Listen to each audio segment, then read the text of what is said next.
Direction les États-Unis maintenant pour un document inédit. Près de 14 ans après les attentats du 11 septembre, la lutte contre le terrorisme est toujours une priorité pour les autorités américaines. Nous avons choisi d'enquêter sur le travail du FBI, ce service de renseignement et de police judiciaire en première ligne sur ces dossiers. Nous nous sommes procuré des images rares, celles de certaines opérations d'infiltration conduites par le FBI. Objectif des policiers, tenter de repérer des terroristes avant qu'ils ne passent à l'action. Vous allez découvrir des méthodes qui parfois posent question. Un document de Virginie Villard et Alexis Jacquet. Virginie répondra aux questions de Guylaine à la fin de ce reportage.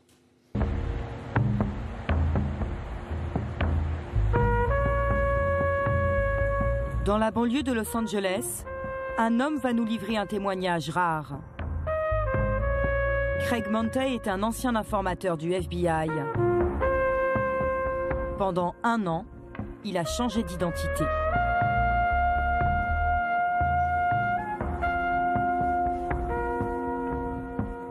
Chaque matin, il devenait Farouk Aziz, son personnage de couverture. Ce sont les agents du FBI qui m'ont donné ces vêtements pour que j'aie vraiment l'air musulman. Musulman, Craig ne l'est pas. Comme beaucoup d'informateurs, c'est un ancien trafiquant de drogue. Pour éviter la prison, il renseigne le FBI dans les années 80. Il y a 7 ans, l'agence fédérale lui propose 9 000 € par mois pour infiltrer des mosquées, équipé d'un micro, caché dans ses clés. J'en avais une douzaine comme celle-ci. Je laissais mes clés traîner dans la mosquée, dans le bureau de l'imam, chez les gens. Et je revenais plus tard en disant que j'avais oublié mes clés. C'est comme ça que j'espionnais les gens. J'étais réputé dans la mosquée pour oublier mes clés partout. La mission de Craig Montey, repérer dans les mosquées des musulmans radicaux susceptibles de planifier des actions terroristes. Son opération a eu lieu en 2007, 6 ans après le 11 septembre. À l'époque, le traumatisme est toujours là. Le président George Bush le répète, l'Amérique est en guerre. Ben Laden et les terroristes qui l'entourent ont été très clairs sur leurs intentions, comme Hitler et Lénine avant eux. Nous sommes en guerre et nous ne pouvons pas la gagner en agissant comme si elle n'existait pas. Après le choc de 2001, les pouvoirs des services de renseignement sont renforcés. Des centaines d'opérations de surveillance comme celle de Craig Montey sont menées à travers le pays. Débusquer des terroristes devient une priorité. Sur le terrain, les informateurs sont sous pression. Au bout d'1 an d'infiltration, Craig ne trouve aucun suspect. Le FBI lui demande de continuer. Je leur mettais la pression en leur disant des choses du genre « Un vrai musulman ferait le djihad. Un vrai musulman ferait la guerre contre un État infidèle qui a envahi son pays, violé ses femmes. » J'essayais d'augmenter leur rage, leur colère. Mais la plupart ne réagissaient pas. C'étaient des gens très pacifiques. Ce n'étaient pas des terroristes. Craig affirme que le FBI l'aurait menacé de ne pas le payer, faute d'identifier des terroristes. Pour lui, pas question de dénoncer des innocents. Il abandonne l'opération. Le FBI dispose de 15 000 hommes de l'ombre comme lui sur le terrain. Combien sont-ils à être allés plus loin que Craig, à avoir flirté avec l'illégalité? Enquête sur cette guerre invisible menée par le FBI.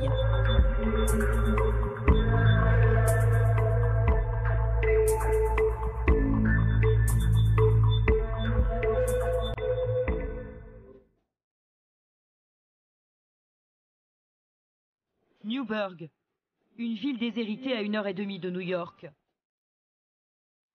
Appartements murés, trafic de drogue et une violence banalisée. C'est l'une des 10 villes les plus dangereuses des États-Unis. Newburgh aurait été le théâtre d'une des plus grandes victoires de l'antiterrorisme américain. Pendant 1 an, le FBI a mené ici une opération de surveillance. Elle aurait permis de déjouer un complot terroriste. Le FBI affirme qu'il vient de déjouer un attentat terroriste. En 2009, l'affaire fait la une des journaux aux États-Unis. D'après le FBI, les hommes prévoyaient de mener leur attaque aujourd'hui. À Newburgh, 4 hommes sont arrêtés.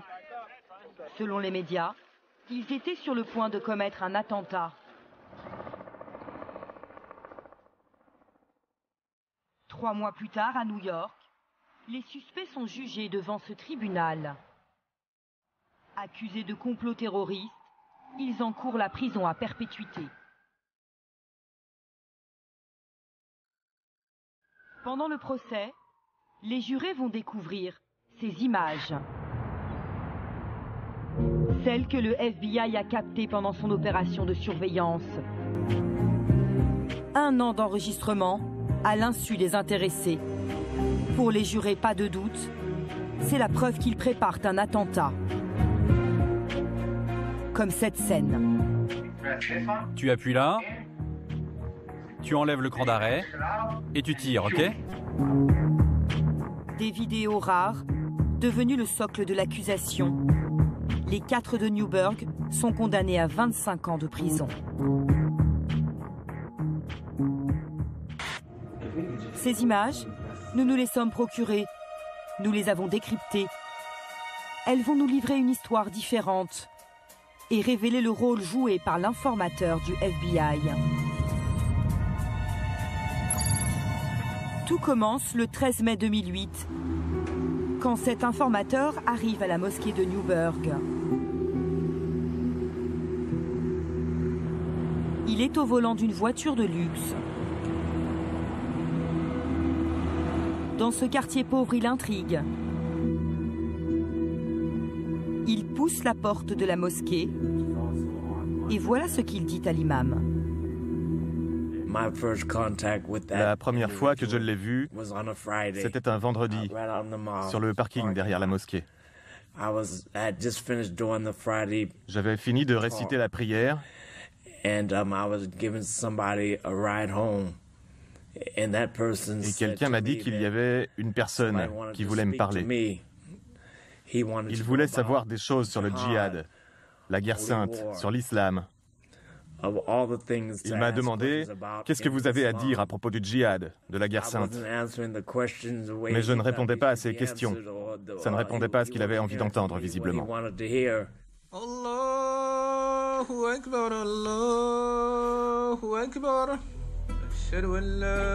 L'homme s'appelle Shahed Hussein. Auprès des fidèles, il se fait passer pour un riche Pakistanais récemment arrivé aux États-Unis.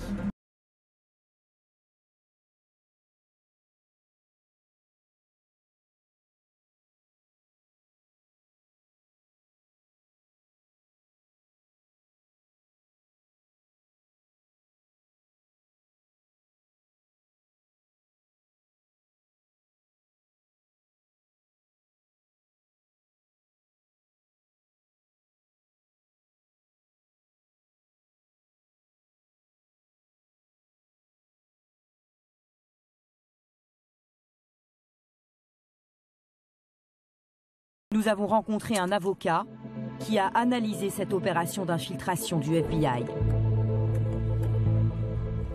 James Cromartie est une personne complètement perdue. Il a un emploi très modeste, pas d'argent, il est marié, il cherche un but dans sa vie.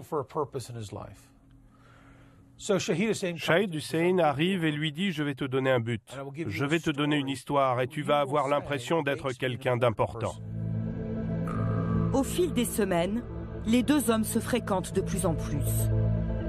James Cromartie s'attache à celui qu'il croit être son nouvel ami. Il le lui dit lors d'un trajet en voiture. J'ai envie que tu sois comme un frère pour moi. Sois mon frère, Shahed. J'ai envie d'être moi-même avec toi. Je sais que ça ne posera pas de problème. L'infiltré Shahed Hussein invite régulièrement James Cromity chez lui. Petit à petit, il lui parle du djihad et d'une mission qu'il voudrait lui confier. L'informateur est assis à la droite de l'image. J'ai beaucoup d'idées pour toi, mais je t'en parlerai quand ce sera le bon moment. Mais il n'y a pas de bon moment. Allah a beaucoup de travail pour toi. Je sais que Allah ne m'a pas fait venir sur Terre pour faire la guerre. Allah t'a fait venir ici pour travailler dans un supermarché, tu penses? Non, mais il m'a pas fait venir ici pour faire la guerre. James Cromity ne se montre pas intéressé. Shahed Hussein va plus loin. Il va ouvertement évoquer l'idée d'un attentat. Je peux te poser une question? Ce serait quoi, d'après toi, la meilleure cible à New York? La meilleure cible a déjà été attaquée. Ok, mais à New York ou ailleurs? L'infiltré lui suggère alors de recruter d'autres hommes. Ce serait vraiment bien qu'on ait d'autres personnes dans cette affaire, mon frère. Des bons musulmans, si possible. Ouais, mais c'est pas facile. Comment tu fais pour faire ça? J'essaie, mais à chaque fois, j'ai l'impression que ce n'est pas ma mission. Tu m'as dit que Allah s'en occupait. Alors peut-être que c'est pas à moi de le faire. À la suite de cette discussion, James Cromity va prendre ses distances avec l'infiltré. Est-ce parce qu'il ne veut pas aller plus loin? Prend-il peur? Après 8 mois de contact quotidien avec l'informateur, il coupe les ponts brutalement. En février, James Cromity dit « Je ne vais pas participer ». Et James se cache de Shahed Hussein pendant un mois. Hussein l'appelle plusieurs fois, il vient chez lui mais il ne répond pas. Le FBI sait parfaitement qu'il est de l'autre côté de la porte. La mission de l'infiltré pourrait s'arrêter là, mais ce n'est pas ce qu'il va se passer. Pour son opération à Newburgh, le FBI lui a promis 120 000 €. Après 9 mois infructueux, l'informateur va jouer une dernière carte. Il propose à James Cromity une somme d'argent qui va tout faire basculer. Écoutez leur dialogue, révélé par les écoutes téléphoniques du FBI. Allô? Tu te souviens de moi, mon frère? Parle-moi. Écoute-moi, écoute-moi. J'ai quitté la ville, j'ai tout laissé. Je suis parti, c'est tout. Mon frère, je peux te faire gagner 250 000 $, mais tu ne veux pas. Qu'est-ce que tu veux que je te dise? Ok, viens voir, mon frère. Face à la promesse de ces 250 000 $, James Cromity finit par céder. Il recrute David Williams, un habitant de son quartier, lui aussi ancien dealer de crack. Les voici tous les deux avec Shahed Hussein, quelques jours plus tard. L'informateur a créé une cellule terroriste. Il va aussi leur fournir le scénario d'une attaque et des cibles très précises. C'est Shahed Hussein qui parle. On va commencer par la synagogue. On revient et on fait ça après. C'est quoi? Les avions. L'informateur Shahed Hussein définit 2 lieux d'attentat. Cette synagogue du Bronx et cette base militaire. Au final, il a réussi à entraîner 4 hommes dans son complot.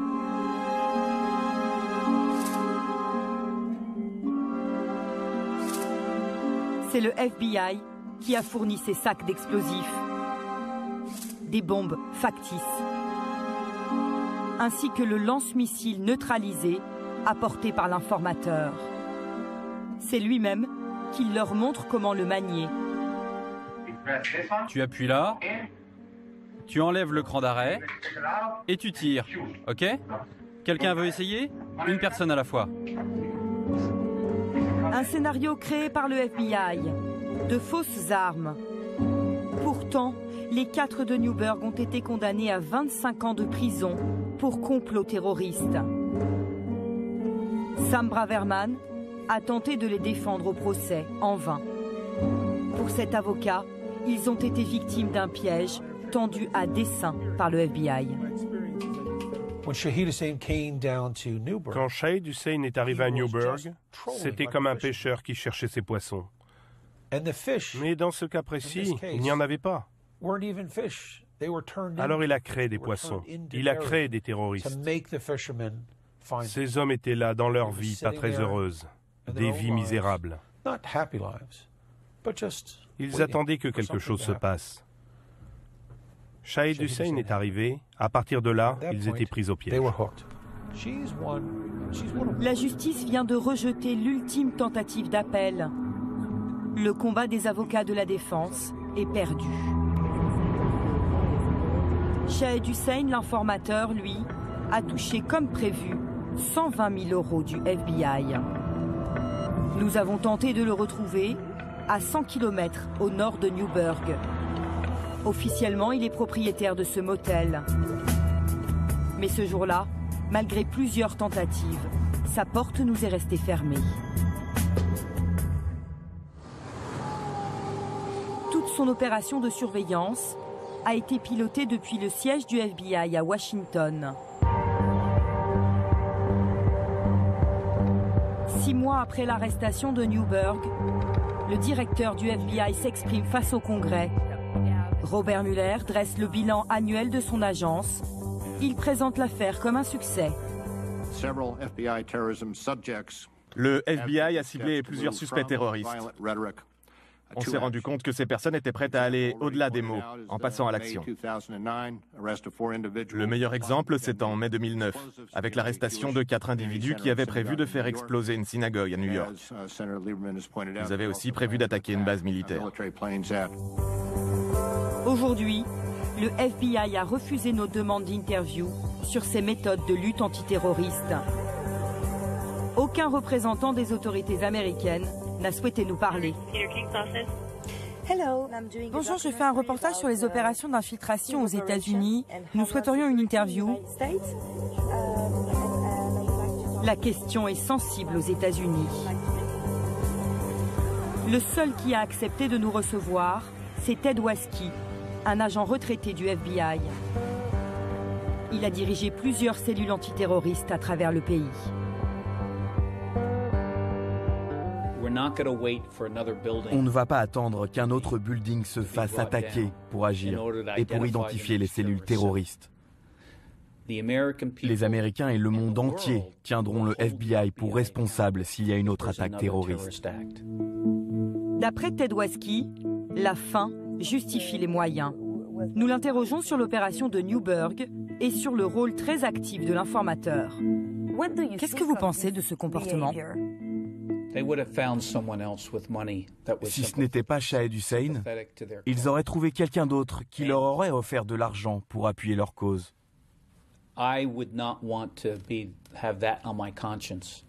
Je n'aurais pas voulu avoir sur la conscience des morts parce qu'on n'a pas voulu enquêter sur un cas, de peur d'être critiqué.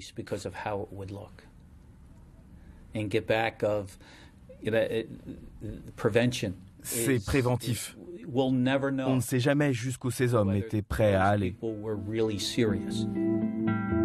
Combien d'attentats ont été déjoués grâce aux opérations d'infiltration? Impossible de connaître ce chiffre. Secret défense, d'après les autorités américaines. En 13 ans, plus de 200 opérations comme celle de Newburgh ont été menées par le FBI. Barack Obama a maintenu le dispositif mis en place par George Bush. Après les attaques du 11 septembre, la mission du bureau s'est focalisée plus que jamais sur la prévention. Le défi est d'identifier et d'arrêter les complots terroristes avant même qu'ils ne se mettent en place. Aux États-Unis, peu de voix s'élèvent contre les méthodes de lutte antiterroriste. Un journaliste d'investigation enquête depuis 7 ans sur les excès de cette politique.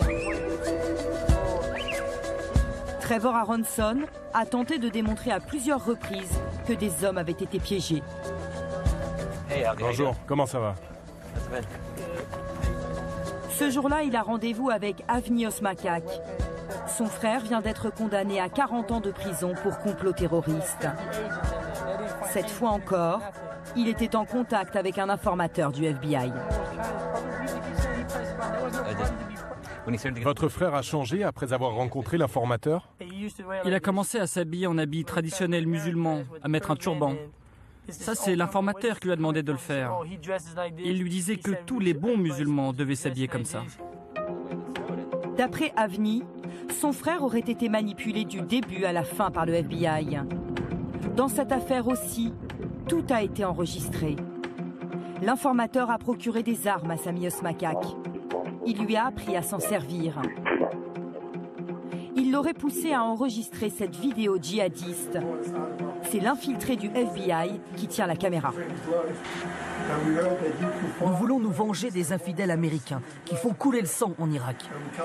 Nous allons faire couler votre sang, celui de vos femmes et de vos enfants. Sa ceinture d'explosifs, le revolver et la Kalachnikov posée à côté de lui sont factices. Avni affirme que son frère était malade, diagnostiqué schizophrène 5 ans avant cette vidéo. On l'a vu changer quand il est tombé malade. On a essayé de le convaincre d'aller voir un médecin, mais il nous a fui. Et l'informateur, il a juste profité de sa maladie. Vous pensez que votre frère réalisait que c'était grave de faire ce genre de vidéo? Mon frère ne savait même pas ce qu'il disait à ce moment-là. Tout ça, c'était orchestré par quelqu'un dans les coulisses. La thèse de la manipulation, avancée par les avocats, n'a pas été retenue. Pour le journaliste Trevor Aronson, ce cas ressemble à d'autres histoires qu'il a révélées. D'après lui, il s'agirait bien d'un piège. Ce qui est significatif dans le cas de Sami Osmakak, c'est que comme les autres affaires, on dirait que le FBI a tout orchestré. Chaque détail, y compris les mots que Sami Osmakak a prononcés. Il a aussi été manipulé par l'informateur qui lui a promis de l'argent. Il y a aussi des questions qui se posent sur ses capacités mentales limitées. Il était facilement manipulable par ses agents qui cherchaient une affaire à tout prix. D'après Trevor, quand le piège se referme, il est presque impossible de s'en sortir.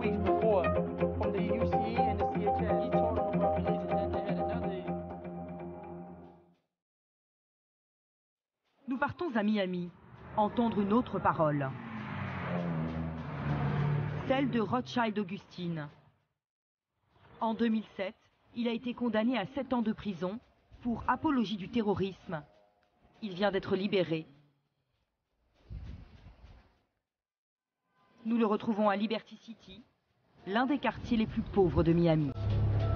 Le gouvernement nous a piégés. Tout le monde savait qu'on ne ferait jamais aucun acte terroriste. L'informateur nous a poussés, piégés pour créer une affaire. Rothschild croise la route d'un informateur du FBI il y a 8 ans. À l'époque, il fait partie d'un groupe de 7 jeunes désœuvrés qui traînent dans les rues de Miami. Pour le FBI, ils sont suspects.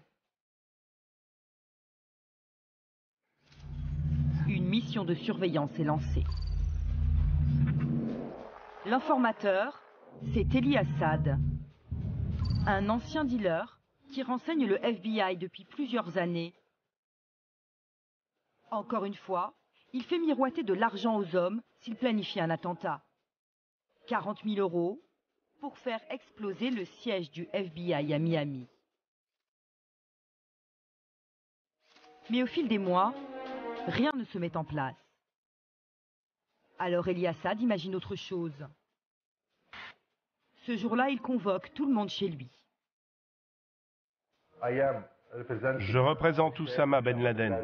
C'est lui qui parle sur cette vidéo. Sous les caméras de surveillance du FBI, il demande au groupe de réciter un serment à Al-Qaïda qu'il leur dicte mot pour mot. Maintenant, vous répétez après moi. Je jure devant Dieu, le Tout-Puissant, de m'engager entièrement. Rothschild est l'homme au t-shirt blanc. C'est à cause de cette vidéo qu'il a été condamné pour apologie du terrorisme.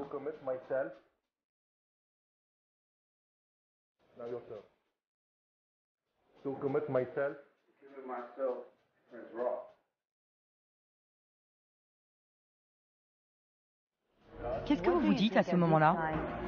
À ce moment-là, j'étais très mal à l'aise. Je ne comprenais pas ce qui se passait. Je pensais juste à partir. Regardez, j'ai la main sur la porte, prêt à partir. Je comprenais pas. C'est sûr que c'était pas une bonne idée. Avec le recul, je me dis que c'était stupide. Mais à l'époque, on était désespérés, on avait besoin d'argent. On avait des rêves, des buts à atteindre. Et rien ne se passait, on était frustrés. On voulait juste que nos vies changent. Rothschild se serait laissé aveugler par l'argent. Il affirme que pour lui, ce serment n'avait aucun sens. Nous avons joint l'informateur par téléphone. Il reconnaît avoir incité les hommes en leur proposant 40 000 €. Mais d'après lui, sa mission était légitime. Virginie, si je vous donne 100 000 $, vous savez que je suis une mauvaise personne et que je veux quelque chose de mal. Vous le faites, vous? Pourquoi vous leur avez suggéré d'attaquer le siège du FBI? L'idée vient de vous? On voulait voir à quel point ils étaient sérieux. Pour Elie Assad, cette opération aurait permis d'éviter le pire. Imaginons que ces hommes aient réellement cherché une mauvaise personne.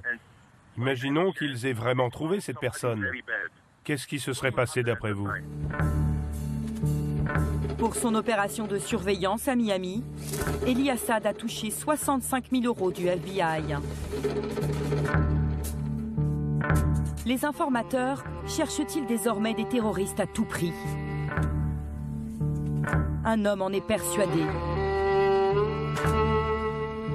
Mike German a travaillé pendant 25 ans comme agent spécial du FBI. Il a démissionné en 2004 après avoir dénoncé les dérives de la lutte antiterroriste.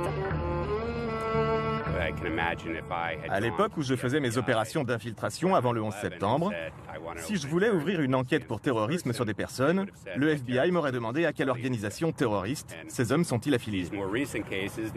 Dans les récentes affaires, j'aurais répondu en fait, ils ne sont pas affiliés à des terroristes.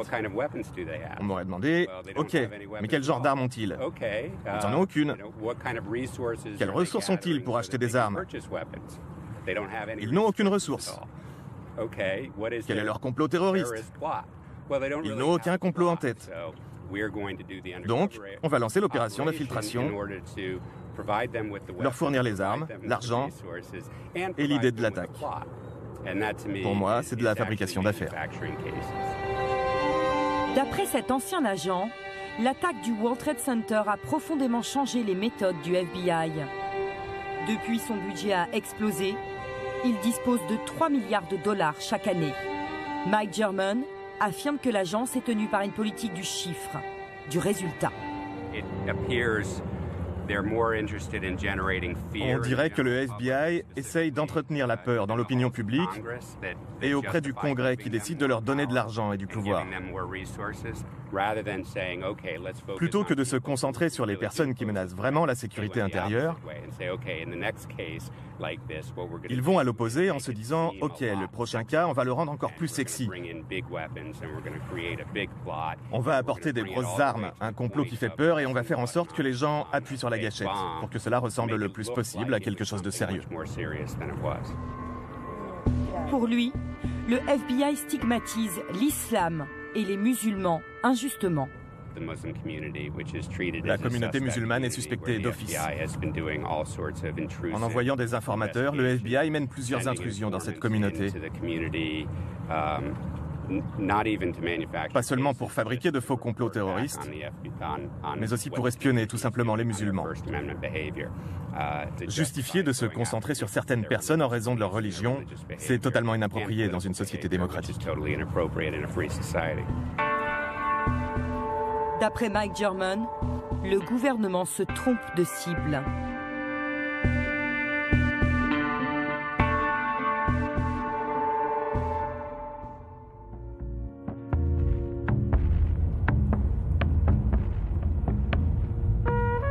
Après un an d'infiltration dans la communauté musulmane de Californie, Craig Montey, l'ancien informateur, n'avait trouvé aucun djihadiste. 7 ans plus tard, il ose à peine s'approcher des lieux qu'il a surveillés à l'époque.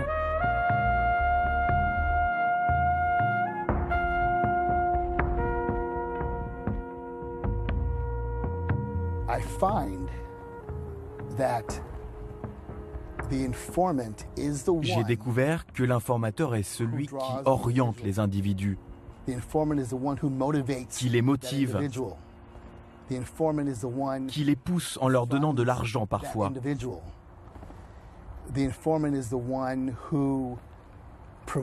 Qui révèle des vices en eux. Vous enlevez l'informateur, il n'y a pas d'affaire.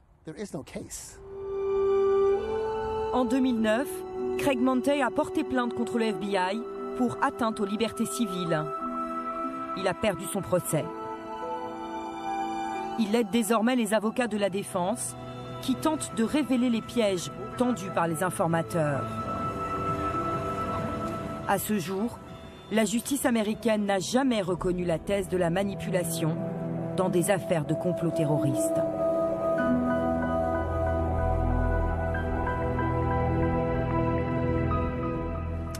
Virginie, vous avez réalisé cette enquête il y a 3 mois. Alors comment réagit la société américaine? Est-ce que ces méthodes choquent? En fait, ce qu'il faut comprendre, ce qu'on ressent quand même dans le reportage, c'est que presque 14 ans après les attentats du 11 septembre, les Américains sont toujours traumatisés. Et donc, la lutte contre le terrorisme est rarement mise en cause. C'est un sujet très difficilement critiquable. Malgré tout, dans ce contexte, ces derniers temps, de petites voix commencent à dénoncer les pratiques du FBI. Récemment, Human Rights Watch, l'ONG, une ONG qui est réputée pour être très sérieuse et très rigoureuse, a mis en cause l'agence fédérale. Elle accuse le FBI d'avoir ciblé des personnes particulièrement manipulables, des personnes fragiles psychologiquement et parfois même malades d'un point de vue psychiatrique, des schizophrènes, des paranoïaques. Et la publication de ce rapport a posé beaucoup de questions et a créé une polémique autour des méthodes. Plus globalement aussi, de plus en plus d'associations de lutte contre les libertés civiles, pour les libertés civiles, affirment qu'il y a une chasse aux musulmans en ce moment. Une ambiance de chasse. Et que cette communauté est injustement ciblée. Virginie, est-ce que les méthodes du FBI sont différentes de celles d'autres services de renseignement? Par exemple, est-ce qu'elles seraient applicables en France? Alors, les États-Unis et la France ont des approches en termes de renseignement très différentes. Les cultures ne sont pas les mêmes. Historiquement, le FBI a toujours eu des méthodes agressives que certains qualifient de pousse au crime. Par exemple, dans les années 80, quand le FBI se lance dans la lutte contre le trafic de drogue, il envoie des centaines d'informateurs sur le terrain. Ces informateurs se présentent auprès des personnes qu'ils approchent comme des dealers de drogue. Les personnes qui leur achètent de la drogue sont arrêtées et condamnées. C'est en gros une politique où on cherche à savoir qui va mordre à l'hameçon. C'est impossible en France. Exactement. En France, c'est impossible. Tout simplement parce que un agent de police, un officier de police, n'a pas le droit, au regard de la loi, d'inciter quelqu'un à commettre un crime. Il n'a pas le droit d'être dans la provocation. Et si tel était le cas, il pourrait d'ailleurs être mis en examen. Pour être poursuivi lui-même. Il y a aussi une autre différence entre les États-Unis et la France, c'est qu'aux États-Unis, vous pouvez être condamné juste pour l'intention de. Vous n'avez pas besoin de passer à l'acte, ce qui est très différent. Et c'est d'ailleurs l'exemple qu'on voit dans le reportage avec ces jeunes de Miami qui ont croisé la route d'un informateur qui leur a demandé de réciter un serment à Al-Qaïda. Eux n'avaient aucun lien avec Al-Qaïda, mais ils ont récité le serment. Et la justice américaine a estimé qu'ils étaient coupables parce qu'ils avaient éventuellement l'intention de rejoindre l'organisation terroriste. En France, on ne verrait pas ce genre d'affaires. Merci Virginie, merci pour ce complément d'information. Et c'est la fin de cette émission. Merci à tous de l'avoir suivi. Une adresse, vous la connaissez, france2.fr, pour rester en contact avec nous, nous faire partager vos commentaires ainsi que vos réflexions. Et puis bien sûr aussi voir ou revoir l'émission de ce soir. Nos prochains rendez-vous maintenant, Françoise. C'est d'abord samedi 14h pour votre émission Mon Envoyé Spécial. Vous avez choisi de voir ou revoir un document dans l'actualité. Il concerne les services de renseignement français. Comment travaille-t-il, notamment en matière de lutte contre le terrorisme? Et puis on se retrouvera jeudi prochain avec un nouveau numéro inédit. Merci à tous pour votre fidélité. Tout de suite, retrouvez les équipes de complément d'enquête avec vous, Nicolas.